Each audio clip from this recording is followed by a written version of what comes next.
Boa noite, pessoal. Professora Barla aqui. Eu estou aqui apresentando para vocês o nosso tópico 1, Introdução ao Empreendedorismo, parte 1, ok?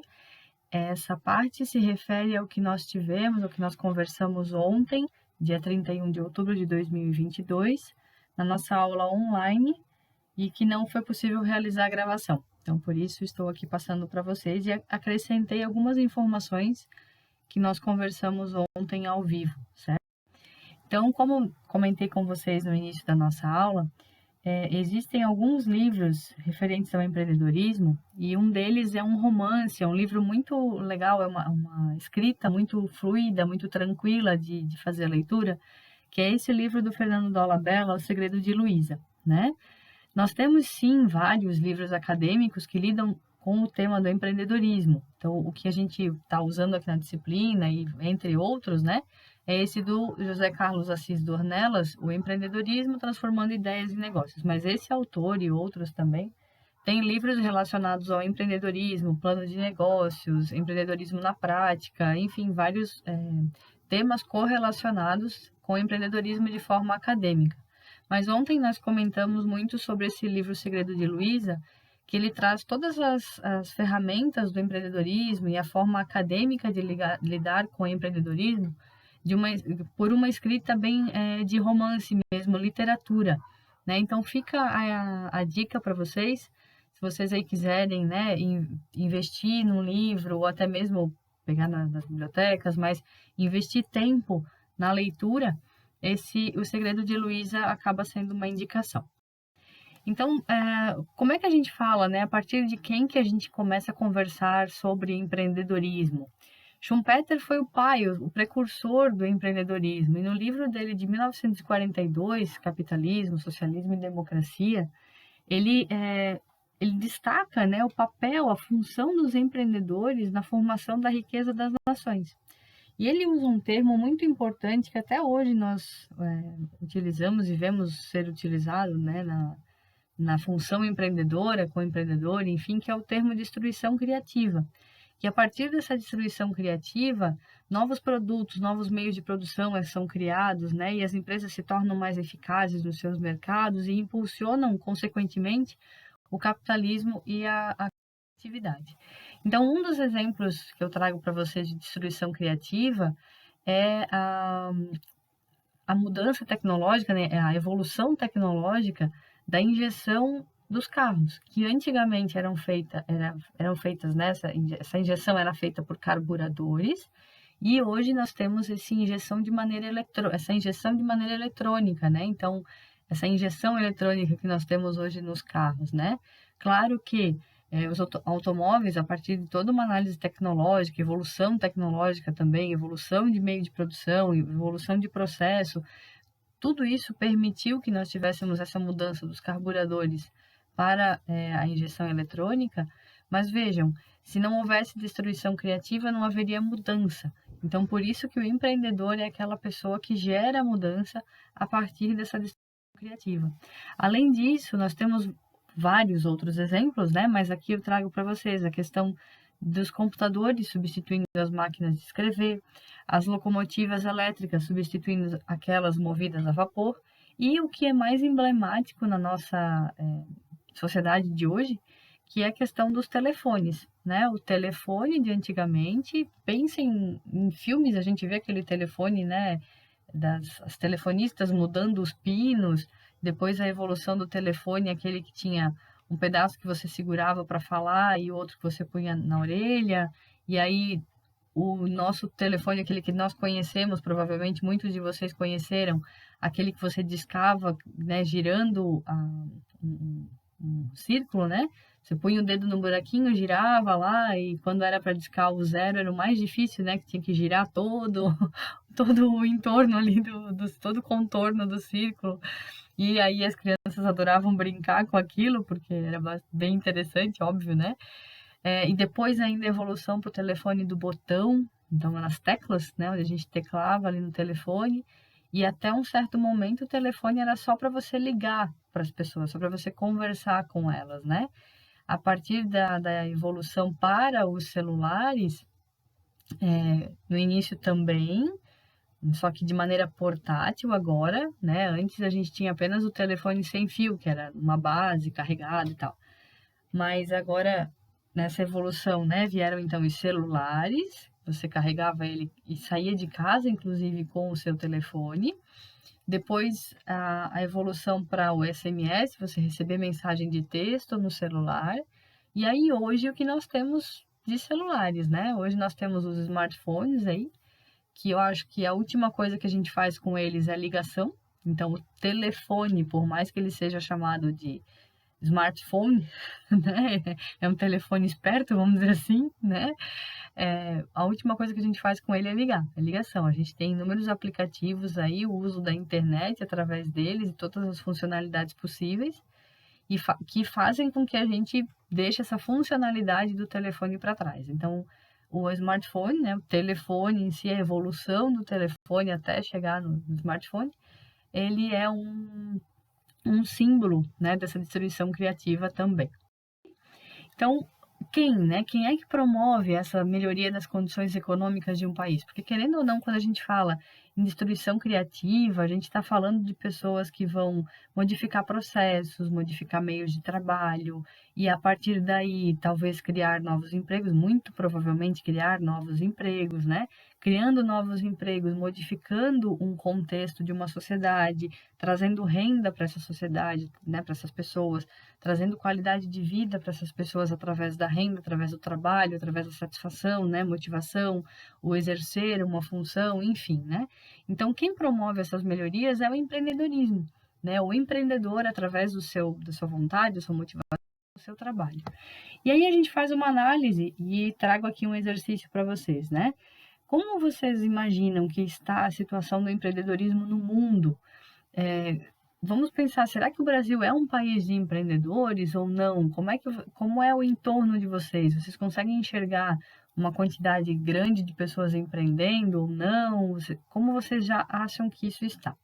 Para esse exercício, eu vou pedir que vocês parem a apresentação logo em seguida e elenquem para mim, de 1 a 9, entre África do Sul, Brasil, China, Estados Unidos, França, Índia, Japão e Reino Unido e Rússia, quais países vocês acham qual país vocês acham que é mais empreendedor, então, em primeiro lugar, e qual país vocês acham que é menos empreendedor em nono lugar? Vou pedir que vocês parem a apresentação, porque já em seguida, obviamente, vem as respostas, né?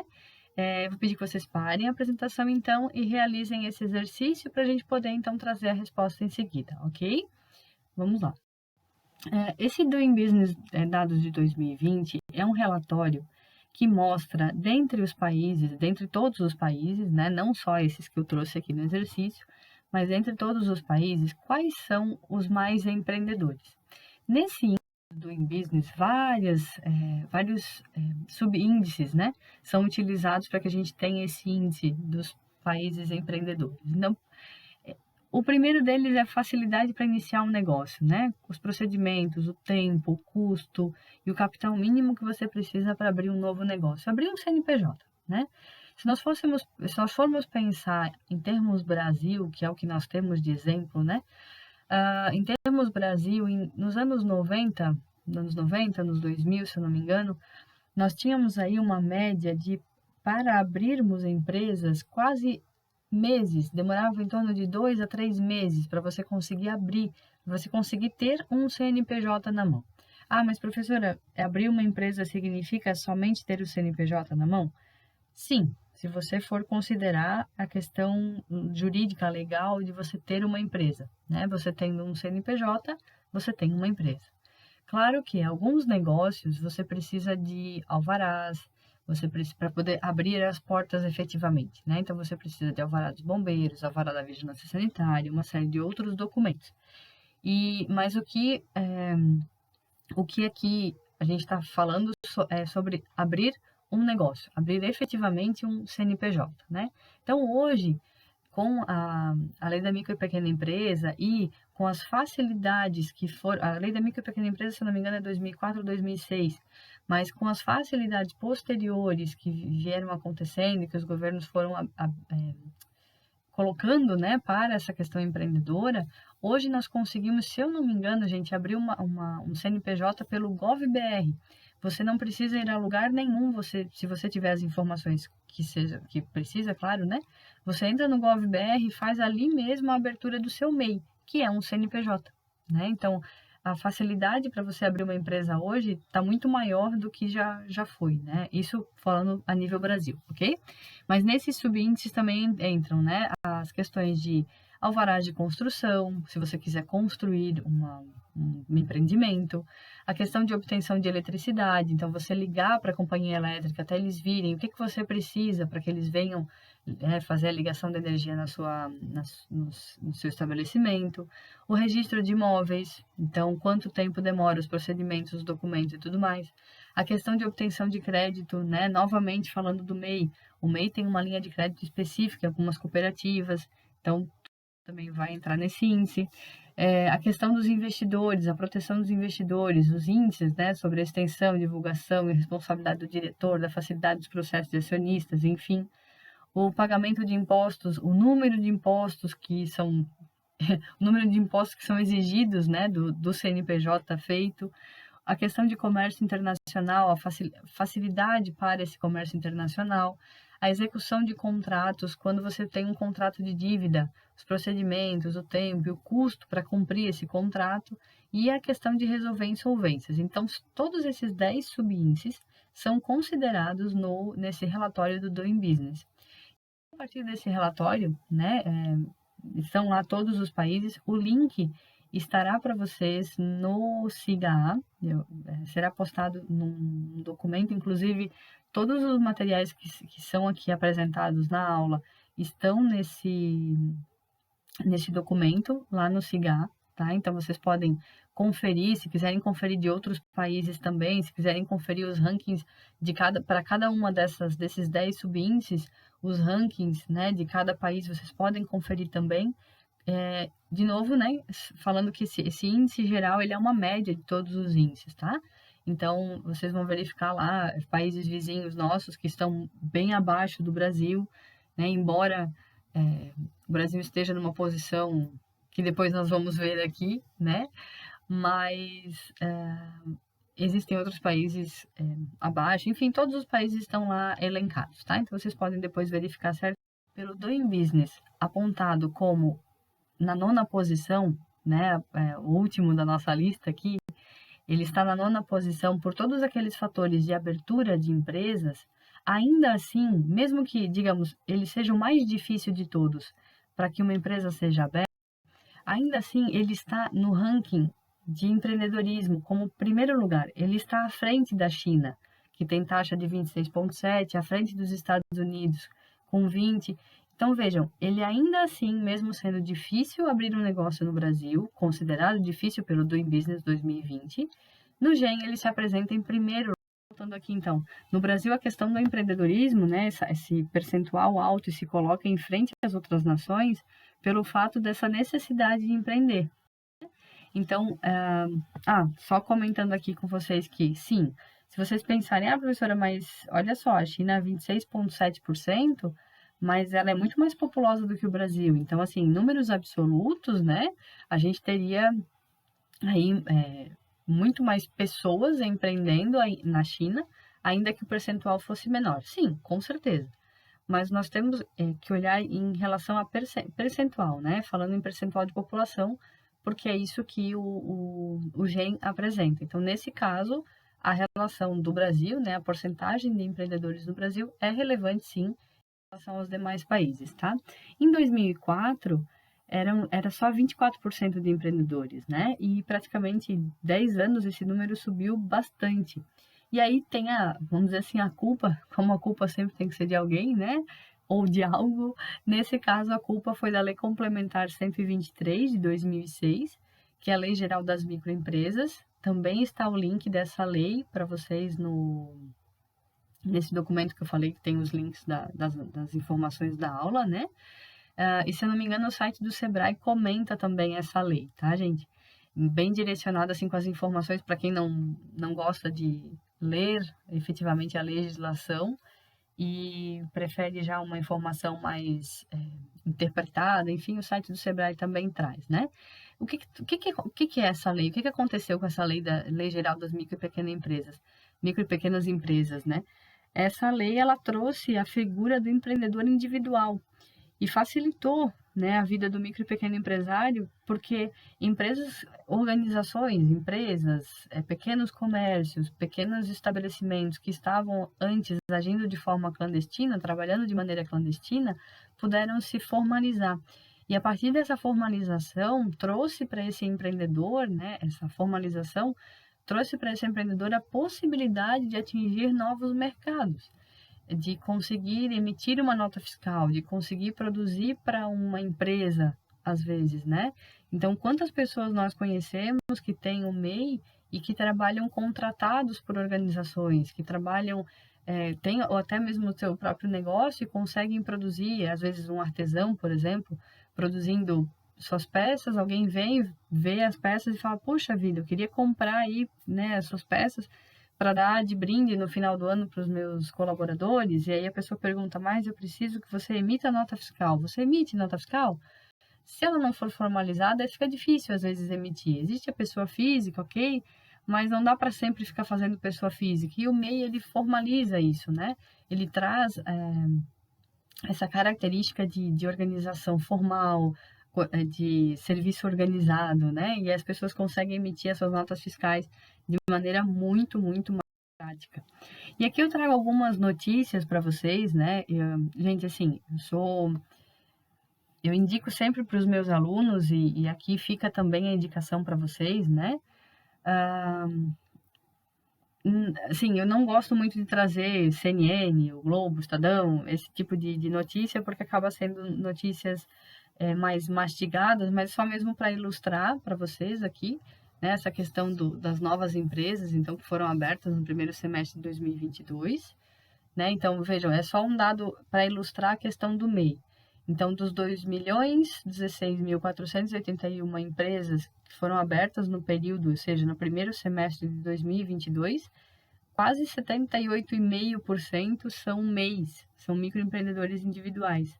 Então, são pessoas que ou regularizaram os seus negócios ou abriram efetivamente os seus negócios como microempreendedores individuais agora nesse primeiro semestre de 2022. Então, assim, o empreendedorismo no Brasil está totalmente em alta, né? Aqui, então, como eu disse, né, eu não sou muito a favor de trazer os dados como fala, os dados apenas mastigados por notícias, enfim, eu trouxe também os dados aqui do Sebrae. Eles falam aqui, né, que os pequenos negócios fecham o primeiro semestre de 2022, respondendo por 7 em cada 10 empregos no Brasil. Então, a geração de empregos a partir dos microempreendedores ou empreendedores, né, os pequenos negócios aqui, as micro e pequenas empresas, elas são sim importantes, né, esses pequenos negócios são sim importantes para a geração de empregos no nosso país, né? E aí, falando de emprego, como é que fica essa questão do futuro do emprego, né? Como é que fica o futuro do emprego quando a gente fala em novas tecnologias, em destruição criativa, em empreendimentos, né? Como é que fica esse futuro do emprego, então?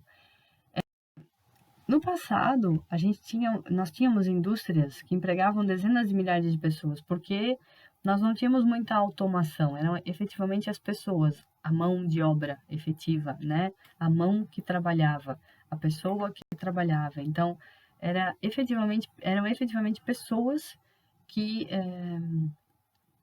moviam, né? Que faziam a organização girar, digamos assim, né? Acontecer. Porém, nós tivemos aí um avanço enorme da tecnologia, a robótica, as inovações tecnológicas das empresas, das máquinas, ela é atual, ela acontece, né? Ainda acontece muito. E aí vem a pergunta, né? Seria o fim do emprego? Chegamos efetivamente na era do empreendedorismo, né? A gente brinca de cavaleiros do apocalipse, né? Que vem com as notícias super alarmantes do que pode acontecer num futuro próximo ou pouco distante, enfim, como efetivamente, né? E aí eu trago esse livro aqui, que é um livro bastante interessante, que fala sobre o contínuo crescimento do desemprego em todo o mundo, né? O fim dos empregos. Então, para quem tiver interesse de ler, fica a dica, né? Porém, essa frase aqui, ó, do renascimento, esse finalzinho aqui do texto do Rifkin, onde ele fala do espírito humano. Quando você tem funções que dependem de pessoas, que você consiga realmente fazer com que a pessoa seja insubstituível pela máquina, né? Então, essas são as mudanças, é a capacitação. Por exemplo, analista financeiro. Analista financeiro é a pessoa que analisa dados financeiros. Óbvio, né? Muito, muito óbvio, mas ok. De que maneira que esse analista financeiro vai exercer o trabalho dele para que ele não seja substituído por um algoritmo que faz a mesma análise que ele, né? Vamos lá, não sei se alguém aqui investe, já tentou investir, já tentou entrar nessa seara de investimentos, ou até mesmo olhar, às vezes, um site de um banco, rankings e tudo mais. Para gente que não tem a informação, às vezes é muito difícil, mesmo que nós tenhamos analistas financeiros que entregam para gente dados prontos, se você não consegue interpretar esses dados prontos, também é muito difícil você confiar naquilo ali. Então, como que esse analista ele vai poder moldar as informações que ele entrega para que as pessoas possam efetivamente entender, diferente daquilo que vem de uma máquina, sabe? Então, acho que esse é o ponto. Um pouquinho, nós temos aqui, pessoal, nós temos a questão do ensino EAD. O ensino EAD, ele é possível hoje por conta do avanço da tecnologia. Sim. E aí, a ameaça dele aos empregos se configura de que forma, né? Se nós pensarmos em uma universidade física, presencial, né? Vejam quantos profissionais estão envolvidos ali, principalmente de serviços acessórios, vamos dizer assim, né? Porque professores, ok, nós precisamos de professores no ensino EAD, no ensino presencial, nós precisamos de uma secretaria acadêmica para poder atender os alunos, nós precisamos aí de coordenação também. Então, a estrutura acadêmica, talvez ela não seja tão afetada quanto as demais estruturas, por exemplo, de serviços gerais, né?